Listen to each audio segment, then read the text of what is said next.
Bismillahirrahmanirrahim. Assalamualaikum warahmatullahi wabarakatuh. Semoga kita semua dalam keadaan sehat walafiat dan dalam lindungan Allah Subhanahu wa Ta'ala, Tuhan Yang Maha Esa.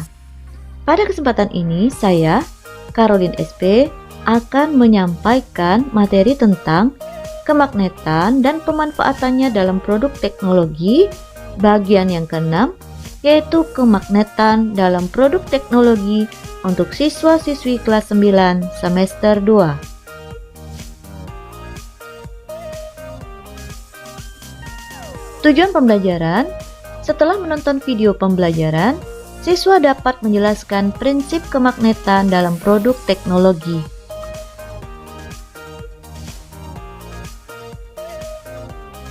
Kemagnetan dalam produk teknologi dapat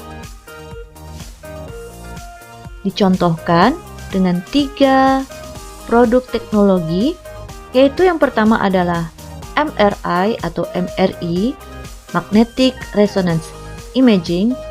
Yang kedua adalah kereta maglev. Yang ketiga adalah PLTN atau pembangkit listrik tenaga nuklir. 1. MRI, Magnetic Resonance Imaging. MRI atau pencitraan resonansi magnetik merupakan suatu alat diagnostik mutakhir yang menggunakan prinsip kemagnetan untuk mencitrakan kondisi kesehatan tulang atau organ tubuh bagian dalam manusia tanpa melalui prosedur pembedahan atau melalui operasi. Tahukah kamu bagaimana mekanisme MRI mendeteksi penyakit? Yang pertama, orang yang akan diperiksa kesehatannya menggunakan MRI dimasukkan ke dalam medan magnet yang memiliki kekuatan 5.000 kali lipat lebih kuat dari magnet bumi.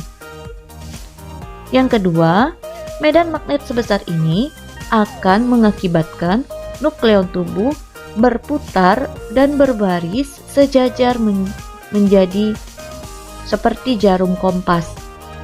Yang ketiga, nukleon tersebut kemudian ditembak dengan gelombang radio untuk menginduksi arahnya. Keempat, saat arahnya sejajar, nukleon-nukleon tersebut akan memancarkan gelombang radio yang akhirnya diterima komputer sebagai pencitraan kondisi dalam tubuh. Perhatikan gambar berikut. Ini merupakan gambar seseorang yang telah dimasukkan ke dalam alat MRI. Pada gambar terlihat ada magnet yang begitu besar, kemudian ada meja untuk membaringkan tubuh pasien, kemudian ada scanner. Kemudian gambar di sebelah ini adalah gambar langkah-langkah seperti yang telah saya sebutkan di atas, gambar A, B, C, dan D. MRI dapat mendeteksi ada tidaknya penyakit seperti tumor dan lain-lain. MRI dapat merekam bagian otak yang menanggapi rangsang panas atau dingin. MRI juga dapat mendeteksi dini terhadap gejala epilepsi. Yang kedua adalah kereta maglev. Maglev merupakan kependekan dari magnetically levitated atau kereta terbang. Kereta maglev diterbangkan kurang lebih 10 mm di atas relnya. Meskipun rel dan kereta tidak menempel, kereta maglev yang super cepat, yakni mampu melaju hingga 650 km per jam, tidak akan jatuh dan tergelincir. Hal ini disebabkan kereta maglev menerapkan prinsip gaya tolak-menolak magnet serta didorong dengan menggunakan motor induksi. Perhatikan gambar kereta maglev berikut ini.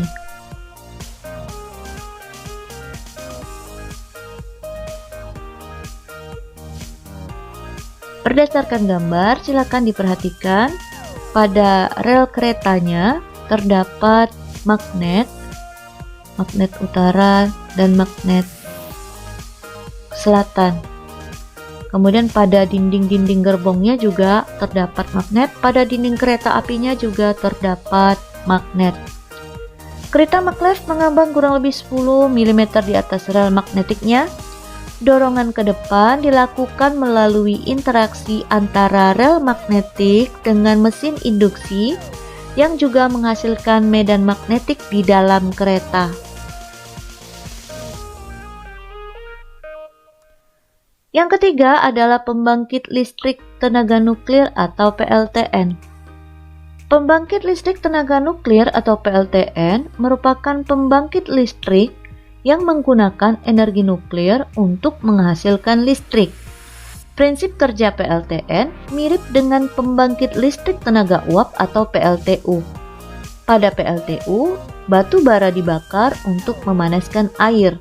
Uap air kemudian digunakan untuk menggerakkan turbin sehingga generator dapat berputar dan menghasilkan listrik. Prinsip kerja PLTN. Pada PLTN, energi yang digunakan untuk menghasilkan uap air yang selanjutnya digunakan untuk menggerakkan turbin diperoleh dari reaksi pemecahan inti atom atau disebut dengan reaksi fisi dari unsur uranium-235 atau melalui penggabungan inti atom atau disebut dengan reaksi fusi dalam suatu reaktor nuklir. Uranium-235 diproses hingga menjadi bentukan kecil seukuran penghapus pensil, namun memiliki energi yang sebanding dengan 1 ton batu bara. Pada saat uranium-235 ditumbuk oleh neutron, akan muncul juga 2-3 neutron baru.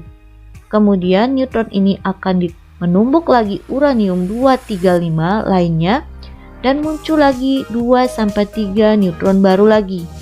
Reaksi seperti ini akan terjadi terus-menerus secara perlahan di dalam reaktor nuklir. Panas yang dihasilkan dari pemecahan inti atom mampu mencapai 4000 derajat Celcius. Reaksi nuklir tersebut menghasilkan berbagai muatan yang berbahaya bagi kesehatan jika menyebar ke lingkungan. Nah, agar partikel tersebut tidak menyebar ke lingkungan, digunakan botol magnet dengan medan magnet yang sangat besar. Botol magnet akan menarik partikel-partikel bermuatan hingga tetap berada di dalam reaktor. Jadi, reaktor nuklir itu di bagian dalamnya tersusun atas medan magnet yang sangat besar, ya, untuk melindungi agar partikel-partikel yang berbahaya tidak menyebar ke lingkungan. Demikian materi pada kesempatan ini. Persiapkan diri kalian untuk penilaian harian kemagnetan dan pemanfaatannya dalam produk teknologi. Semoga apa yang saya sampaikan dapat difahami dengan baik. Saya akhiri. Wassalamualaikum warahmatullahi wabarakatuh.